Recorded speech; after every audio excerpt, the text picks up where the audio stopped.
Deep in the Highlands, you'll find one of Scotland's oldest standing castles.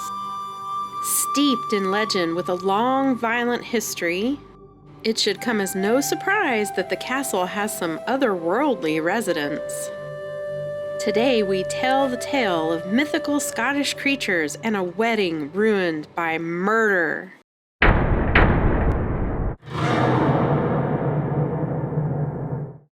Built around the year 1220 on top of a huge boulder, Dunstaffnage Castle looms over the Loch Kativ in the ancient province of Lorn. This imposing structure, with no obvious entrance, was the stronghold of the first Lords of Lorn, the Clan MacDougall. But the castle changed hands after many long and bloody battles, and fell into ownership of none other than Robert the Bruce in the early 1300s.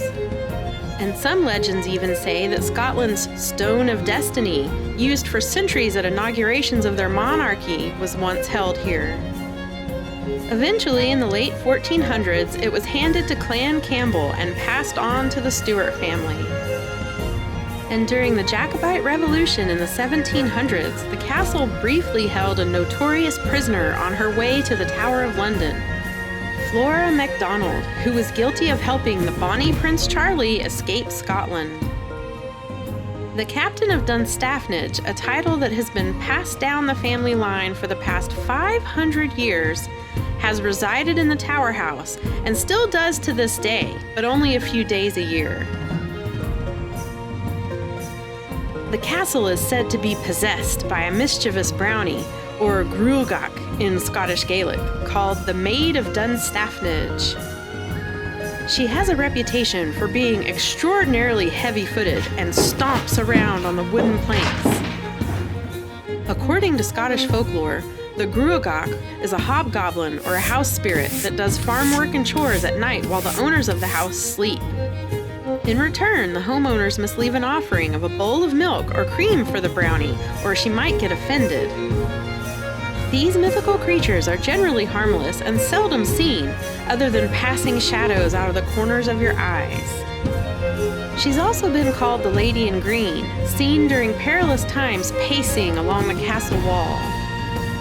And the legends say that if she smiles, all will be well, but if she's weeping, there's trouble ahead.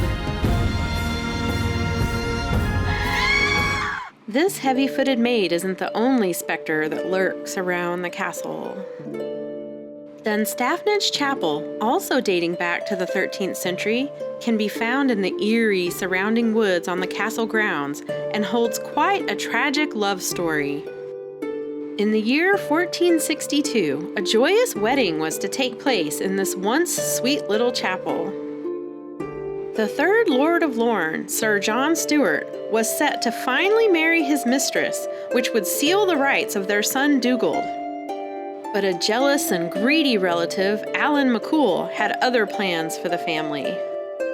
He and his vicious gang of men ambushed the unsuspecting wedding party and stabbed Sir John many times right in front of his horrified family.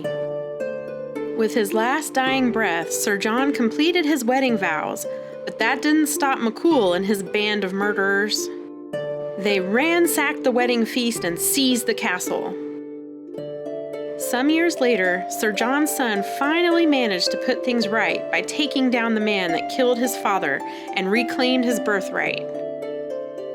With such a bloody, mangled history, one's imagination can't help but run wild as the shadows move while you walk around these ancient ruins. Visit if you dare.